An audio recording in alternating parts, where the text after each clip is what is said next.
So we're at E3, and it's been a busy week for Nintendo and an incredible week as well. And for us, we've been privileged to get an interview with Mr. Reggie Fils-Aime from Nintendo of America. How's it going, sir? It's going very well. How's it going for you? Good, good. We're just come out of the Nintendo booth, and we can feel the excitement on the floor. Of course, you have lots of announcements in terms of game-wise, hardware as well. Tell us, the first thing that we're going to ask you was the DSi 3D, the 3DS, basically that is right in front of us. There's no pricing right now, but as we know, Nintendo, you're always trying to get everybody, families, kids, and whatever age. What is your strategy behind the 3DS?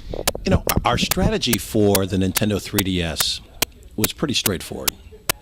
First, we're the type of company that when we have an idea in the back of our heads, we work on it for a long time to want to see it brought to life. And we've been playing around with 3D technology for about 15 years.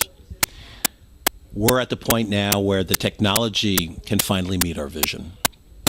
As we thought about the next handheld, we wanted to make sure we had a leap versus where we are today, which is a pretty bold statement given the well over 120 million units of the DS family that we've sold. So when we thought about how to make this happen, our experiences with 3D, where the technology is, and all of our great franchises and great business partners, that's what led to the Nintendo 3DS. Key featured titles like Kid Icarus, which is being led by Mr. Sakurai. Fantastic third-party support like Resident Evil and Metal Gear Solid. And all of the great, what I would call more traditional Nintendo franchises. We're showing a Mario Kart. We're showing a brand new Nintendo Dogs and Cats. And so for us, it really is the right time to take that great next step into the future of handheld gaming. We've been hearing about the 3DS actually a couple of weeks, months before the DSi XL was announced. Did you guys always intend to announce the 3DS or just before the DSi XL? Why? What was the reason behind it? Absolutely. We always intended to share information about the Nintendo 3DS in that March timeframe. And we needed to in order for key developers to be more open with their development teams on the work being done. In terms of the Nintendo DSi XL, I mean, let's face it, all we've said with the 3DS is that it's launching by the end of March next year. That means that there's quite a long time in order to continue selling our existing handhelds. And that's exactly what we plan to do. There's still consumers, older consumers, younger consumers, their first DS purchase. We need to satisfy those consumers too. And so the Midnight Blue DSi XL is a perfect way to satisfy that need. You think that people could forget about the DSi XL now that the 3DS has been announced? Well, we're going to make sure that that doesn't happen. The fact of the matter is that the DSi XL allows for a different type of gaming experience than even the Nintendo 3DS will. Example, Photo Dojo on a DSi XL is a fantastic gaming experience that can't be done on the Nintendo 3DS because Photo Dojo is essentially a two-player experience on one handheld. And that's not what the 3DS is meant to be. It's really much more of a one-to-one experience.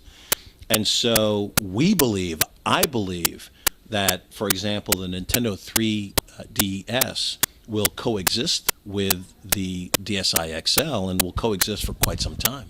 What about the DSiWare? In terms of gamers, we've been noticing that the attention to the virtual console on the Wii was starting to diminish. But the DSiWare is exploding. Are you guys have a plan to support DSiWare through the 3DS? We haven't announced our digital plans for the Nintendo 3DS, but what I can tell you is this. We're the type of company that is very thoughtful about what we do well and at times what we don't do well. And clearly we have said that the digital part of our business is something that we can do and must do dramatically better in the future. And so my expectation is that we will see very robust digital strategies into the future. And certainly the 3DS might be a perfect place to begin that activity. Speaking of the virtual console, when the 3DS became moved to the Wii, it continues to deliver great experiences, and it's been 4 years now. How the future is for the Wii now? The future is amazingly bright, as demonstrated by Donkey Kong Country Returns, Epic, Mickey, Kirby, and what we're doing with that product. But I think that the future of Wii is best demonstrated by the new Zelda game.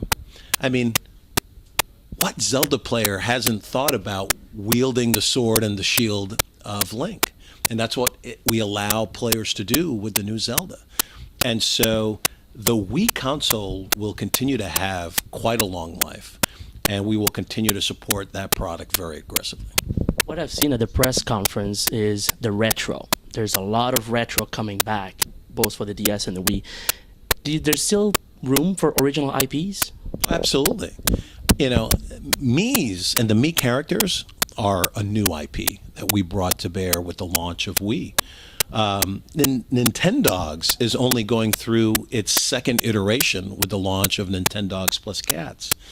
There's tons of original IP that Nintendo will launch into the future. But for this show and this event, we thought that classics like Donkey Kong Country Returns, bringing Kirby back to a home console where he hasn't been for years, we thought that was the right thing to do. What about third parties? Third parties are tremendously excited about the Wii platform, as evidenced by what Disney and Activision are doing, just to name two companies, but every major publisher is supporting the Wii very aggressively. You look at all of the examples that we're showing for the Nintendo 3DS, and you see the virtual who's who of the biggest developers and publishers making content for that platform. So I think the future of third-party support on our platforms looks very bright. We haven't spoken much about the Wii Vitality Sensor, and I believe that if you haven't talked, it's because there's something big coming up. And there's other franchises. Is there franchises right now existing that could use the Wii Vitality Sensor? That's a great question. Let me address this. The Wii Vitality Sensor isn't here at E3 because the environment of E3, the excitement, the noise, the activity is just not conducive to a product that is meant to be internally focused. And so we decided that it just wouldn't make sense to bring it here to this conference. We'll show it. We'll show it at the right place and at the right time. And the development for that project continues very strong.